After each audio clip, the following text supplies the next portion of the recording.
അസ്സലാമു അലൈക്കും വറഹ്മത്തുള്ളാഹി വബറകാതുഹു. പ്രിയമുള്ളവരെ, ഇന്ത്യ മഹാരാജ്യം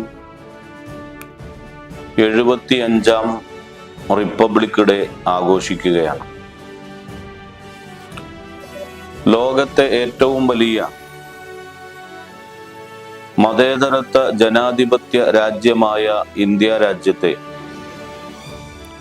രാമരാജ്യമെന്ന മതാധിഷ്ഠിത രാജ്യമാക്കി മാറ്റാനുള്ള സംഘ് പരിവാർ അജണ്ടകളിലെ ഏറ്റവും പ്രധാനമായ രാമക്ഷേത്രത്തിന്റെ പ്രാണപ്രതിഷ്ഠ ചടങ്ങ് നടന്ന പശ്ചാത്തലത്തിലാണ് ഈ പ്രാവശ്യത്തെ റിപ്പബ്ലിക് ഡേ നമ്മളിലേക്ക് കടന്നു വരുന്നത്.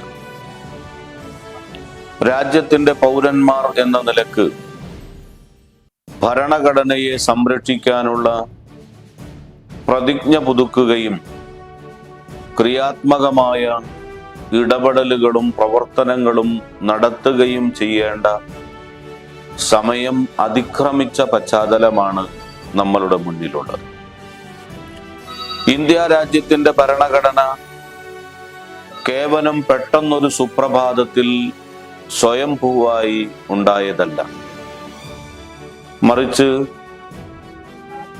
1946 നവംബറിൽ രൂപവൽക്കരിച്ച ഭരണഘടനാ സമിതി ലോകത്തെ 6ാം ചിന്തകനായ ഡോക്ടർ BR അംബേദ്കറുടെ നേതൃത്വത്തിൽ 2 വർഷവും 11 മാസവും 18 ദിവസവും വളരെ കൃത്യമായി ഇടപെടലുകൾ നടത്തി 100-ലധികം പ്രാവശ്യം മീറ്റിങ്ങുകൾ ചേർന്ന് വളരെ വലിയ ചിന്തകളും ആലോചനകളും മുന്നിൽ വച്ചുകൊണ്ടാണ് ഇന്ത്യ രാജ്യത്തിന്റെ ഭരണഘടന നിലവിൽ വന്നത്.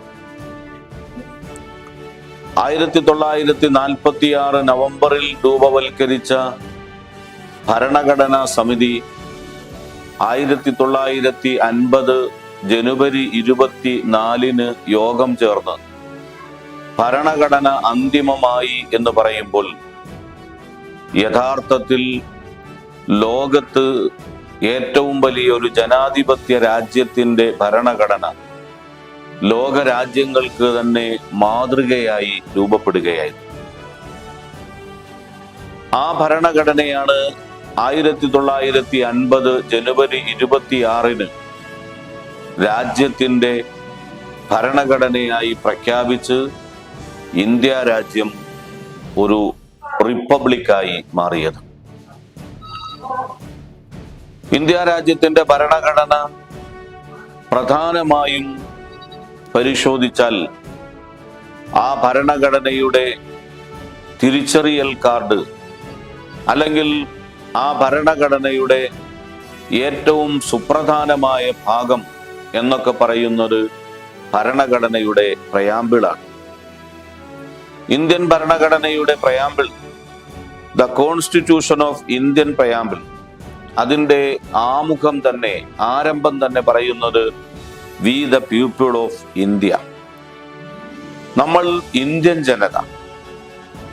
നമ്മൾ ഇന്ത്യൻ ജനത എന്ന ആ ഒരു പ്രഖ്യാപനത്തിലൂടെയാണ് ഭരണഘടനയുടെ ആമുഖം ആരംഭിക്കുന്നത്.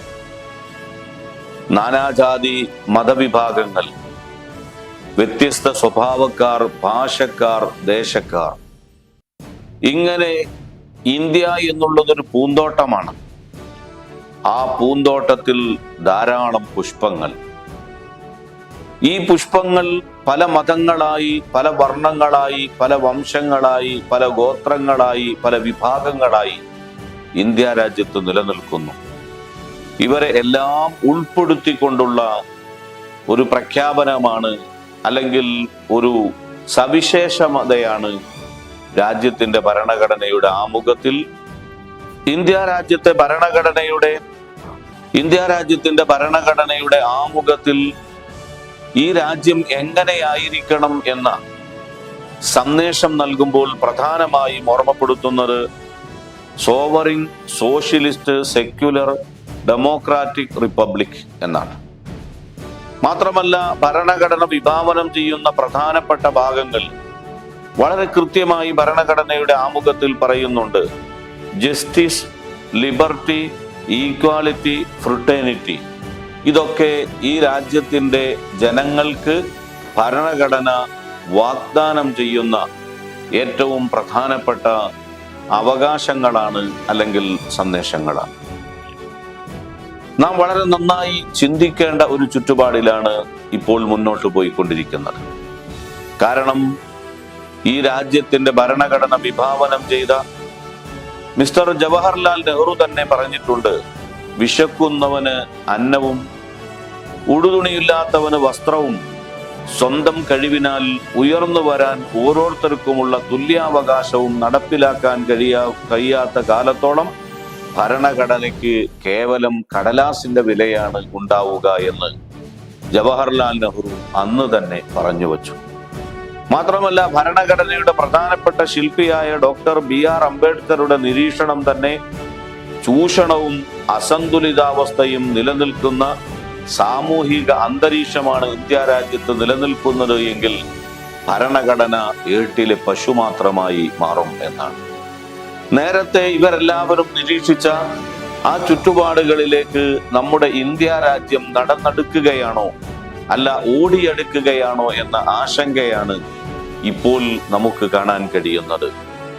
രാജ്യത്തിന്റെ ജനങ്ങൾക്ക് മതമുണ്ടാകാമെങ്കിലും ഭരണകൂടത്തിന് ഒരു മതത്തോടും ആഭിമുഖ്യമുണ്ടായിരിക്കരുത് എന്ന് ഭരണഘടനയുടെ 25-ാം അനുച്ഛേദം വളരെ കൃത്യമായി രേഖപ്പെടുത്തുന്ന ആ ഭരണഘടന നിലനിൽക്കുന്ന രാജ്യത്താണ് ഈ രാജ്യത്തിന്റെ ഭരണാധികാരികൾ തന്നെ ഒരു മതത്തോട് ചേർന്ന് നിന്നുകൊണ്ട് ഇവിടെ പ്രാണപ്രതിഷ്ഠയും മറ്റുമൊക്കെ നടത്തിക്കൊണ്ടിരിക്കുന്നത്. തീർച്ചയായും നമ്മുടെ രാജ്യത്തിന്റെ ഉയിർത്തെഴുന്നേൽപ്പിന് എല്ലാം മറന്നുകൊണ്ട് രാജ്യത്തിന്റെ ഭരണഘടന മുറുകെ പിടിച്ച് മുന്നോട്ട് പോകാൻ കഴിയുന്ന ഒരു പ്രതിപക്ഷ നിര ഉയർന്നു വരേണ്ടതുണ്ട്. അവിടെയാണ് ഇനി യഥാർത്ഥത്തിൽ നമ്മുടെ രാജ്യത്തിന്റെ പ്രതീക്ഷയുള്ളത്. അതുകൊണ്ട് ഇന്ത്യ മഹാരാജ്യം ഈ 2024 ഒരു വലിയ എലക്ഷൻ കൂടെ നേരിടുന്ന, അതിനുവേണ്ടി ഒരുങ്ങിക്കൊണ്ടിരിക്കുന്ന ചുറ്റുപാടിൽ കടന്നു വന്ന ഈ റിപ്പബ്ലിക് ഡേയിൽ രാജ്യത്തിന്റെ ഭരണഘടന സംരക്ഷിക്കാനും ഇന്ത്യ രാജ്യത്തിന്റെ സന്തുലിതാവസ്ഥ നിലനിർത്താനും നാം ഒറ്റക്കെട്ടായി ചിന്തിക്കുക. നമ്മുടെ രാജ്യം ഒരിക്കലും നഷ്ടപ്പെടരുത്, ഇന്ത്യ മരിക്കരുത്, നമുക്ക് ജീവിക്കണം. ആ ഒരു പ്രതിജ്ഞയാകട്ടെ ഈ റിപ്പബ്ലിക് ദിനത്തിൽ നമുക്കുണ്ടാകേണ്ടത് എന്ന് മാത്രം പറഞ്ഞുകൊണ്ട് എല്ലാവർക്കും റിപ്പബ്ലിക് ദിന ആശംസകൾ.